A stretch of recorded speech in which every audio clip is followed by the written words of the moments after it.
رسول اللہ غزوہ احد سے واپس آ رہے ہیں، 70 مسلمان احد میں شہید ہوئے، اور جو شہید نہیں بھی ہوئے تو زخمی اور پورے دن کے جہاد کے بعد تھکے ہوئے مدینے میں داخل ہوئے۔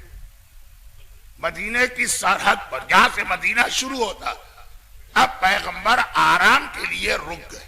آج بھی حج کرنے والوں سے پوچھیے، عمرہ کرنے والوں سے پوچھیے، میدان احد جاتے وقت یا واپسی ایک اتنی چھوٹی سی مسجد جو جیب میں آ جائے اس کی زیارت کرائی جاتی، مسجد استراحت، جہاں پیغمبر آرام کے لیے رکے، اور وہاں سے مدینہ شروع ہو رہا ہے، اسی لیے وہاں رکے، آرام کر کے سانس لے کر پھر شہر میں جائیں برابر کے گھر میں۔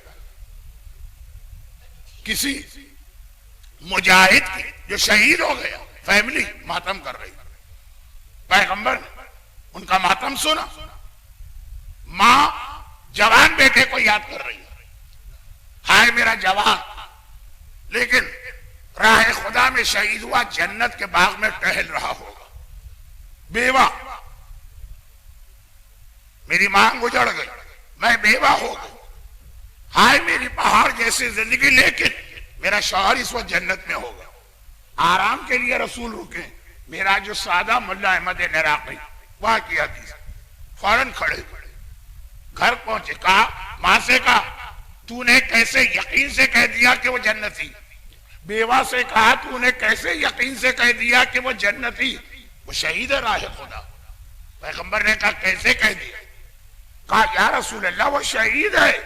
کہا شہید ہے لیکن ہو سکتا کہ کنجوس ہو، اللہ کی جنت بخیل اور کنجوس آدمی پہ بند ہے، بند ہے اللہ کی جنت۔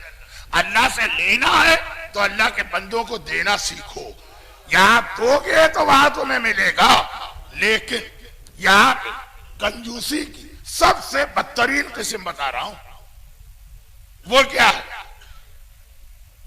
کہ اوروں کو تو کیا دے، جن کے نام پہ جان قربان کرنے کو تیار ہے، وہ شہزادی کون ہے؟ وہ سرکار امام حسین، ان کا حق خمس غصب کر کے بیٹھا ہوا ہے پیسے کی محبت میں۔ اب آ گیا میں اگلا جملہ کہہ کر میں اپنے موضوع پہ آ گیا جہاں سے بات شروع ہوئی۔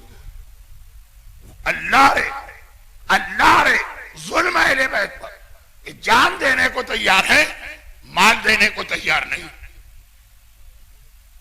خمس واجبات اسلامی میں ایک ایسا واجب ہے جس کا براہ راست تعلق خاندان اہل بیت سے ہے، بلکہ شہزادی کونین سے، بلکہ ایک روایت یہ کہ خدیجہ طاہرہ نے اسلام کے لیے جو قربانی دی اس کے بدلے میں اللہ نے اولاد خدیجہ کو یہ خمس قرار دیا ہے۔